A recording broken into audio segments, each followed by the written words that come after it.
Maligayang pagdating mga tagapakinig dito sa Boss Gambi TV. Sa kwento natin ngayong araw, babalik tayo sa mga panahong simple pa ang buhay, walang problema, walang iniisip kundi paglalaro, tawanan, at mga kalokohang hanggang ngayon ay hindi pa rin natin makalimutan. At ang kwento natin ngayon ay tungkol sa isang tropa naming sobrang kulit, sobrang astig, pero may pinakakadiring biro na habang buhay naming daladala. Ito ang kwento ng Ang Laway ni Nunoy. Noong mga bata pa kami, iisa lang halos ang mundo namin. Kalsada, bakuran, ilog, at mga punong pwedeng akyatin. Kada umaga hanggang gabi, magkakasama kaming magkakaibigan. Walang cellphone, walang internet, basta ang importante lang noon ay kung sino ang unang makakahuli ng gagamba at kung sino ang may pinakamalakas na manok na gagamba sa laban. Kasama namin palagi noon si Nunoy. Mas matanda siya sa aming lahat kaya para siyang leader ng tropa. Siya yung tipo ng batang maraming alam sa kalokohan, maraming diskarte, at maraming kwentong akala mo totoo lahat. Kapag may laro, siya agad ang nagtuturo. Kapag may away ng gagamba, siya agad ang referee. At kapag may hahabuling tutubi o gagambang pula, siya lagi ang unang nakakakita. Hangang-hanga talaga kami sa kanya noon. Tuwing hapon, may dala siyang maliit na lalagyan ng posporo na puno ng gagamba. Yung iba malalaki, yung iba itim na sobrang liksi. Habang kaming mga bata ay nangangapa pa kung paano humuli, siya parang eksperto na. Ganito kasi yan, sabi niya habang marahang hinihila ang dahon. Tapos biglang lalabas yung gagamba. Kami namang mga bata napapasigaw sa tuwa. Ang galing mo talaga, Nunoy!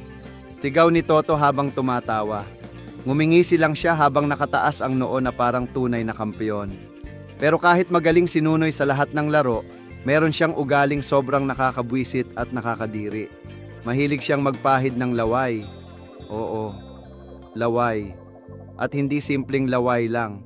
Yung tipong bagong gising siya hindi pa naghihilamos, tapos bigla kanyang pupunasan sa braso o sa leeg habang tumatawa. Kadiri ka talaga, Nunoy! Sigaw namin habang nagtatakbuhan. Pero lalo siyang matutuwa kapag nandidiri kami. Minsan nga si Benji pinunasan niya ng laway sa pisngi habang kumakain ng pandesal. Halos isuka ni Benji yung kinakain niya, habang si Nunoy naman ay tawang-tawa hanggang mamula yung mukha. Ganon siya kakulit noon. Pero may isang pangyayari na hanggang ngayon, sariwa pa rin sa alaala ko. Isang umaga noon, papasok ako ng school. Medyo maaga pa kaya malamig pa ang hangin.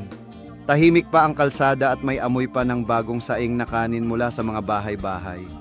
Habang naglalakad ako palabas ng eskinita, nakita ko si Nunoy. "Noy, buhay ka pala!" Sigaw ko. Matagal din kasi kaming hindi nagkita noon dahil umuwi daw siya sa probinsya ng kamag-anak nila. "Oo naman," sagot niya habang nakangisi. "Hatid na kita sa school." Siyempre natuwa ako. Magkaibigan kami eh.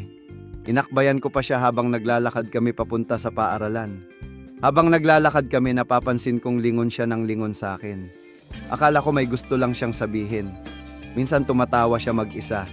Minsan parang may tinatago. Pero dahil masaya akong nakita ulit siya, hindi ko na lang pinansin.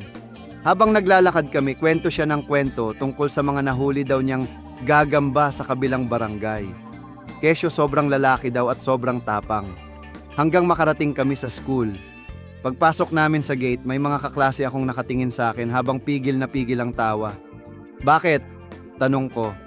Tapos si Clarence halos hindi na makahinga kakatawa. "Pre, ano yung nasa kwelyo mo?" Kinapa ko agad yung kwelyo ng uniform ko. Pagtingin ko, basang-basa. Tapos may kakaibang amoy. Yung amoy na alam mong hindi tubig. Biglang nagtawanan lahat. At dun ko nakita si Nunoy sa likod ko. Nakahawak sa tiyan sa sobrang kakatawa. "Hahaha, dinilaan ko kwelyo mo buong daan." Sigaw niya, parang tumigil mundo ko nun. "Kadiri ka talaga." Sigaw ko habang halos matanggal ko yung kwelyo ko kakapunas. Lalong lumakas tawa ng mga kaklase namin. Yung iba napaupo pa sa lupa kakatawa. Si Nunoy naman, proud na proud pa habang paulit-ulit niyang sinasabing, "Kaya pala lingon ako ng lingon eh." Hanggang ngayon, kapag nagkikita kami at napag-uusapan yung kabataan namin, yan agad ang naaalala nila. Hindi cellphone, hindi gadgets, kundi yung simpleng tawanan, asaran, habulan, at mga kalokohang kahit sobrang nakakahiya noon, siya namang pinakamasarap balikan ngayon. At doon mo marirealize, hindi man marangya ang buhay noon, pero punong-puno naman ito ng totoong saya. Yung tipong paglabas mo ng bahay, may tatawag agad sa'yo para maglaro. Yung tipong simpleng gagamba lang buo na araw nyo. At yung tipong kahit may tropa kang sobrang kulit at nakakadiri minsan, sila pa rin yung mga taong hindi mo makakalimutan habang buhay. At dito na nagtatapos ang ating kwento ngayong araw, mga tagapakinig.